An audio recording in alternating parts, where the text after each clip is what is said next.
असं आहे की महाविकास आघाडीचे उमेदवार म्हणून दानवे अर्ज भरत आहे. वरिष्ठ नेते जे आहेत ते एकमेकाशी बोलून यावरती तोडगा निघेल आणि मला वाटतं आता जे काही चित्र दिसतंय ते हळूहळू चित्र निवळेल आणि महाविकास आघाडीचा उमेदवार म्हणून दानवे साहेबच आमचे उमेदवार राहतील. पण दरवेळेस काँग्रेस कुठेतरी त्यांचं बार्गेनिंग पॉवर वाढवण्याचं काम करते. म्हणजे महाराष्ट्रातले काही असं आहे की राष्ट्रीय पक्ष आहे त्यामुळे त्यांच्या काही डिमांड्स असतात.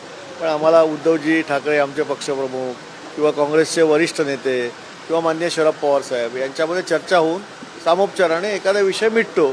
शेवटी प्रत्येक पक्षाला वाटतं की आपला उमेदवार असला पाहिजे. पण या निवडणुकीमध्ये एकनाथ शिंदेची शिवसेना देखील फोडाफोडीचं राजकारण करण्याच्या तयारीत आहे. तुम्हाला वाटतं की मतं फुटू शकते? आता असं आहे की निवडणुकीचे अर्ज भरू दे. महाविकास आघाडीचा उमेदवार आमचा या ठिकाणी अर्ज भरतोय. त्यानंतर निवडणूक कशी लढायची काय याच्याबद्दल नियोजन होईलच.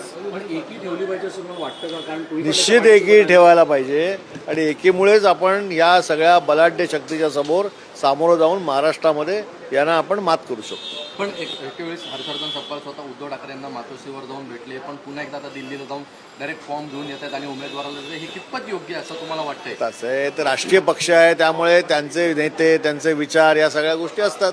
परंतु वरिष्ठ लेवलला याबाबतची बोलणी होऊन मला वाटतं हा प्रश्न सुटेल.